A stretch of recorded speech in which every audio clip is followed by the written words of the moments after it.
Chapter 23. In a flash, everybody was up on top. "Oh, isn't it beautiful?" they cried. "What a marvellous feeling! Goodbye, sharks! Oh boy, this is sure the way to travel."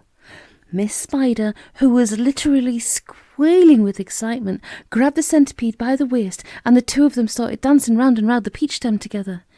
The earthworm stood up on his tail and did a sort of wriggle of joy all by himself. The old green grasshopper kept hopping higher and higher in the air. The ladybird rushed over and shook James warmly by the hand. The glowworm, who at the best of times was a very shy and silent creature, sat glowing with pleasure near the tunnel entrance. Even the silkworm, looking white and thin and completely exhausted, came creeping out of the tunnel to watch this miraculous ascent.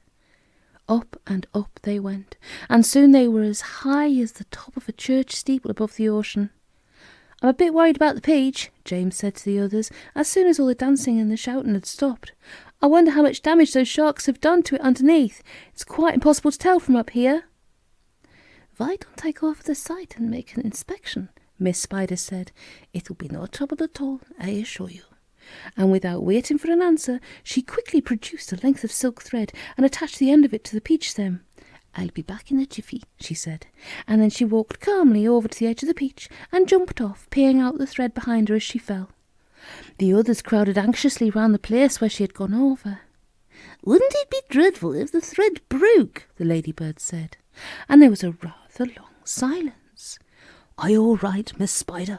shouted the old green grasshopper. "Yes, thank you," her voice answered from below. "I'm coming up now."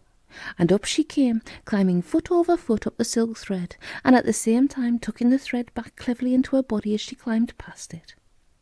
"Is it awful?" they asked her. "Is it all eaten away? Are there great holes in it everywhere?" Miss Spider clambered back onto the deck with a pleased but also rather puzzled look on her face. "You won't believe this," she said, "but actually there's hardly any damage down there at all. The peach is almost untouched. There's just a few tiny pieces out of it here and there, but nothing more." "You must be mistaken," James told her. "Of course she's mistaken," the centipede said. "I promise you I'm not," Miss Spider answered. "But there were hundreds of sharks around us. They turned the water into a froth. We saw their great mouths opening and shutting." "I don't care what you saw," Miss Spider answered. "They certainly didn't do much damage to the peach." "Then why did we start sinking?" the centipede asked. "Perhaps we didn't start sinking," the old green grasshopper suggested. "Perhaps we were all so frightened that we simply imagined it." This, in point of fact, was closer to the truth than any of them knew. A shark, you see, has an extremely long, sharp nose, and its mouth is set very awkwardly underneath its face and a long way back.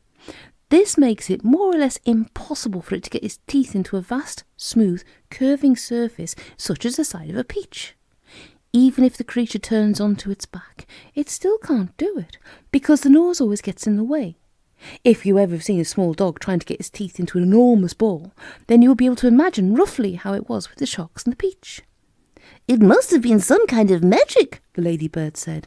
"Their holes must have healed up by themselves." "Oh, look, there's a ship below us," shouted James. Everybody rushed to the side and peered over. None of them had seen the ship before. "It looks like a big one. It's got 3 funnels. You can even see the people on the decks. Let's wave to them. Do you think they can see us?" Neither James nor any of the others knew it, but the ship that was now passing beneath them was actually the Queen Mary, sailing out of the English Channel on her way to America, and on the bridge of the Queen Mary, the astonished captain was standing with a group of his officers, all of them gaping at the great, round ball hovering overhead.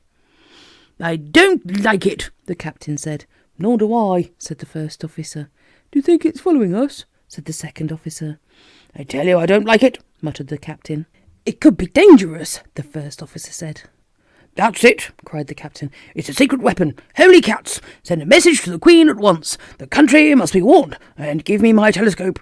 The first officer handed the telescope to the captain. The captain put it to its eyes. "There's birds everywhere," he cried. "The whole sky is teeming with birds.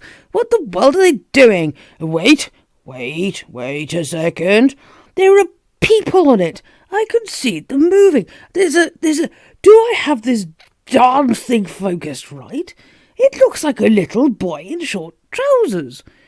Yes, I could distinctly see a little boy in short trousers standing up there. And there's a sort of giant ladybird. Now, just a minute, Captain, said the first officer. It's a colossal green grasshopper. Captain, the first officer said sharply. Captain, please. And a mammal spider. Oh dear, he's been at the whiskey again, whispered the second officer.